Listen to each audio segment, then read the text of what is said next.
नमस्कार, आप देख रहे हैं आज तक। आपके साथ हूं मैं नेहा बाथम। 60 साल से नेताजी सुभाष चंद्र बोस की मौत रहस्यों के घेरे में लिपटी है। खुद नेताजी के परिजनों ने बर्लिन में पीएम से मुलाकात कर नेताजी की गुमशुदगी से जुड़ी गोपनीय फाइलों को सार्वजनिक कर मौत के रहस्यों से पर्दा उठाने की मांग की है। नेताजी के परिजनों के मुताबिक प्रधानमंत्री ने कार्रवाई का भरोसा दिया है।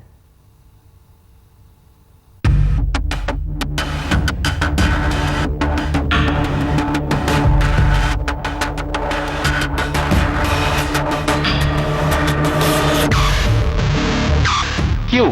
बिकॉज ये जासूसी होना चाहिए, कोई क्रिमिनल एक्टिविटी है, कोई टेररिस्ट है, इनके ऊपर हो सकता है। But why Subhash Bose family members? Netaji और उनके परिजनों की जासूसी क्यों कराई गई, इसका मकसद क्या था और इसमें खुद नेहरू की भूमिका क्या थी? इंडिया टुडे की कवर स्टोरी के बाद ये सवाल सुर्खियों में हैं। खासतौर पर नेहरू का वो खत जो नेताजी की पूरी डेथ मिस्ट्री को नया मोड़ दे रहा है। तत्कालीन विदेश सचिव सबिमल दत्त को नेहरू का पत्र।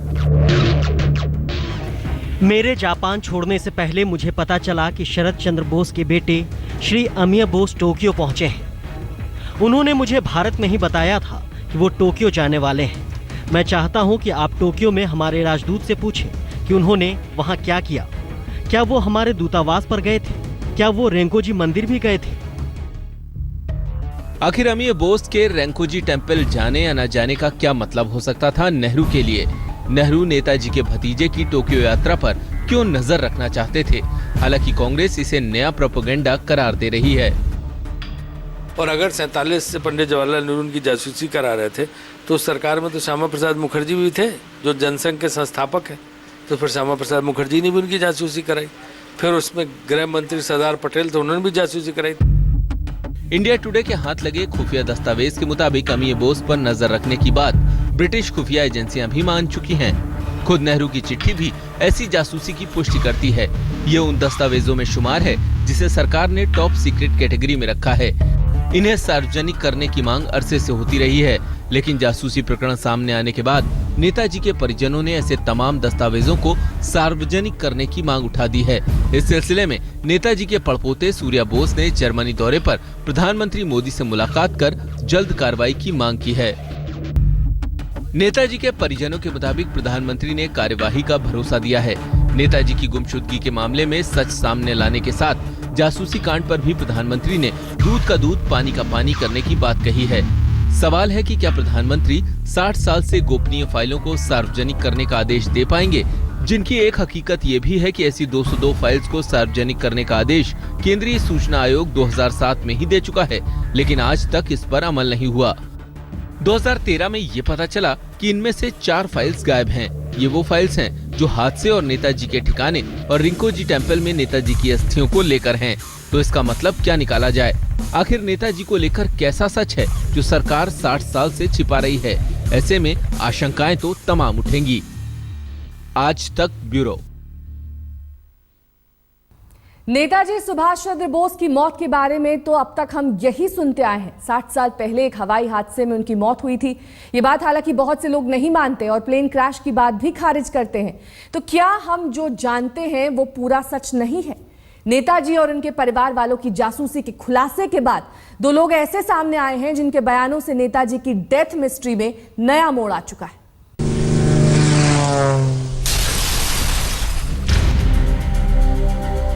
साठ साल पहले का वो हादसा।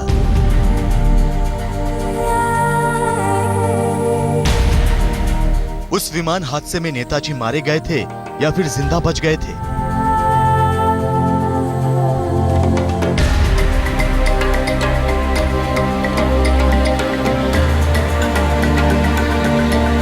यह सवाल 60 साल पहले उस हादसे के बाद से उठता रहा है।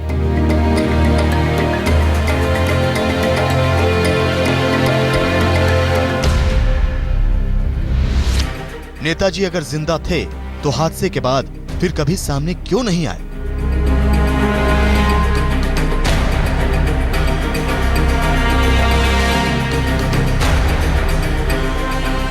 सवालों के घेरे में तो ताइपे का हवाई हादसा भी रहा है, लेकिन फिर से सवाल वही, 1945 के बाद नेताजी आखिर गए कहां अगर वो जिंदा थे?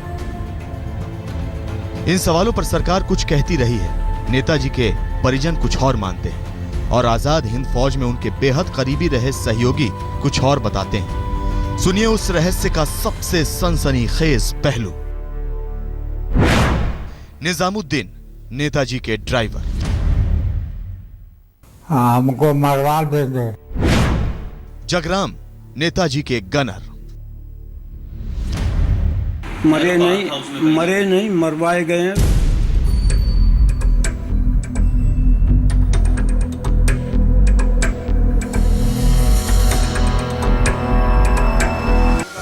हैरान कर देने वाला है नेताजी के गनर रहे जगराम का दावा और उनके ड्राइवर रहे निजामुद्दीन की आशंका। ये दोनों शख्स ऐसे समय में सामने आए हैं जब नेताजी और नेहरू की जासूसी पर इंडिया टुडे की कवर स्टोरी के बाद नई बहस छिड़ी है। 100 साल की उम्र के कर्नल निजामुद्दीन ड्राइवर के तौर पर नेताजी के बेहद करीबी थे, तो जगराम नेताजी के निजी सुरक्षा गार्ड। आखिर ये दोनों किस आधार पर कह रहे हैं कि नेताजी को एक डर हमेशा से बना रहता था? नेताजी के बढ़ते कद से कौन था जो खौफ खा रहा था? ये सवाल पूछने पर गनर का जवाब इससे भी ज्यादा चौंकाने वाला आता है। बिल्कुल ओपन है कि नेताजी मरे नहीं मरवाए गए हैं। वो नेहरू के इशारे पे मरवाए गए। गनर जगराम का ये बयान सिर्फ नेहरू को आरोपों के कटघरे में ही शामिल नहीं करता, बल्कि उस दावे को भी खारिज करता है जिसमें नेताजी के मारे जाने की बात पुख्ता तौर पर कही जाती है। हादसे में नेताजी की मौत की थ्योरी उनके परिजन पिछले 60 साल से खारिज करते रहे हैं। उस रिंकोजी टेम्पल में नेताजी की अस्थियां रखे जाने की बात से भी इत्तेफाक नहीं रखते। विमान हादसे में नेताजी की मौत की बात कुछ इसी अंदाज में खारिज करते हैं नेताजी के परिजन और अब उनके गनर जगराम का बयान। जगराम अपनी तरफ से पुख्ता दलीलों के साथ 18 अगस्त 1945 के उस हादसे को ही खारिज करते हैं। जगराम के मुताबिक तब वो आजाद हिंद फौज के साथ चटगांव तक आ पहुंचे थे। उन्हें जब प्लेन क्रैश और नेताजी की मौत की खबर मिली तो सिर्फ उन्हें ही नहीं, किसी को यकीन नहीं हुआ, क्योंकि उस प्लेन में नेताजी के सबसे भरोसेमंद साथी हबीबुर रहमान भी थे। जगराम का सवाल है कि हबीबुर रहमान जिंदा बच गए तो नेताजी कैसे मारे गए? कि नेताजी के साथ में था कर्नल हबीबुर रहमान, वो उनके साथ प्लेन के अंदर था। अगर नेताजी जहाज से मरते तो वो भी तो मरता। नेताजी की मौत पर जांच के लिए बनी 2 जांच एजेंसियों को हबीबुर रहमान ने गवाही दी थी। अपने बयान में कहा था कि नेताजी जिस सीट पर बैठे थे उसके पास ही फ्यूल टैंक था। इस वजह से हादसे के बाद नेताजी के शरीर पर तेल और आग तेजी से फैला और वो बुरी तरह झुलस गया। उन्होंने खुद नेताजी के शरीर से आग बुझाने की कोशिश की थी। हबीबुर रहमान ने यह भी कहा था कि जल्दबाजी में ताबूत नहीं मिलने के कारण उन्हें फौरन नेताजी के अंतिम संस्कार की इजाजत दे दी गई थी। लेकिन हबीबुर रहमान का यह बयान हमेशा संदेह के घेरे में रहा। संदेह सिर्फ इस बयान पर ही नहीं, हादसे के दूसरे तमाम पहलुओं पर भी। नेताजी की मौत की खबर दुनिया को 5 दिन बाद क्यों बताई गई? मौत के बाद उनके परिजनों की जासूसी और जांच से जुड़े फाइलों को टॉप सीक्रेट बनाने का क्या मकसद? आजमगढ़ में राजीव कुमार और गुड़गांव में प्रशांत वत्स के साथ वीरेंद्र सिंह गुणावत, मुंबई, आज तक। क्या नेताजी की मौत महज हादसा थी या फिर कोई साजिश? हाल ही में आईबी दस्तावेजों की मदद से यह खुलासा हुआ है कि नेताजी के परिजनों की जासूसी कराया करते थे देश के पहले प्रधानमंत्री जवाहरलाल नेहरू। अब सवाल यही है कि नेहरू आखिरकार क्या जानना चाहते थे नेताजी के बारे में, या कोई ऐसी बात थी जिसे जाहिर नहीं होने देना चाहते थे? वरना 20 साल तक जासूसी का क्या मकसद हो सकता है? पंडित जवाहरलाल नेहरू और सुभाष चंद्र बोस, रास्ते अलग थे मगर मंजिल एक, देश की आजादी। इसकी खातिर एक अहिंसा के गांधी मार्ग पर चल रहा था तो दूसरा सशस्त्र क्रांति के मार्ग पर। पहले हिटलर और फिर जापानी सेना के साथ मिलकर हिंदुस्तान की अंग्रेजी हुकूमत पर धावा बोलने की हिम्मत दिखा चुके थे नेताजी। मार्च 1945 तक अंडमान निकोबार में जापान की मदद से अंतरिम सरकार और उत्तर पूर्व में वर्मा और नागालैंड तक फतेह। जापानी सेना और आजाद हिंद फौज के जवानों के साथ आजादी की जंग का आखिरी मोर्चा संभाल चुके थे नेताजी। उस जंग का जुनून जगराम जैसे साथी आज भी नहीं भूले। सिंगापुर 6000 मील दूर है, पैदल आए हैं वहाँ से बर्मा तक। दिल्ली दूर, रास्ता लंबा, पैदल ही चलना होगा, बिन बूट और बिन जुर्राबों पहाड़ों पर चढ़ना होगा। मार्च 1945 में अपनी हार के बाद जापान की सेना उत्तर पूर्व से पीछे हटने लगी। इस दौरान 16,000 से ज्यादा आजाद हिंद फौजी अंग्रेजों के कब्जे में आ गए। फौज बिखरी और जापान की हार करीब दिखी तो नेताजी की रणनीति भी बदलने लगी। नेताजी ने आगे की जंग में मदद के लिए रूस जाना तय किया था, लेकिन इस रणनीति के बावजूद नेताजी को अक्सर एक डर भी था, जापानी सेना की हार के बाद अपने पकड़े जाने का डर। नेताजी के ड्राइवर कर्नल निजामुद्दीन के मुताबिक डर सिर्फ अंग्रेजी फौज से नहीं बल्कि अपने लोगों की खुफिया सूचना से भी। अरे कोई खोल न दे, मिल रहा हमको मरवा देंगे। तो अंग्रेज तो दुश्मन है ही है हमारा, लेकिन हमें दूसरों से भी हमें बहुत डर है कि जो हमें यही डर लगा रहता है कि कहीं हमें पकड़वा न दे। अपनी फौज बिखरने के बाद नेताजी क्या इसी अंदेशे में लगातार ठिकाने बदल रहे थे? इस दौरान वो किसी से भी संपर्क में नहीं थे, लेकिन जगराम जैसे निजी गार्ड्स की माने तो रूस से मदद के साथ उनकी एक ख्वाहिश हिंदुस्तान लौटने की भी थी। तो उस वक्त कैंप पानीपत तो थे नहीं, वो तो गए थे कहीं दौरे पे, और उनका मिलिट्री अटैची था ब्रिगेडियर ठक्कर, वो भी बड़ी हस्ती होती है। उसको उसने अटेंड किया कि भाई ऐसे ऐसे बात है, नेताजी आना चाहता है। उसने फट से नेहरू को वायरलेस कर दी। नेहरू ने उसको हुक्म दिया, अब पहली फ्लाइट से इंडिया चले आओ। तुमने ये खबर कैसे लीक कर दी? जगराम का ये किस्सा जुबानी हो सकता है, लेकिन इस तरह के आरोपों की सूखबुगाहटें भी नई नहीं है।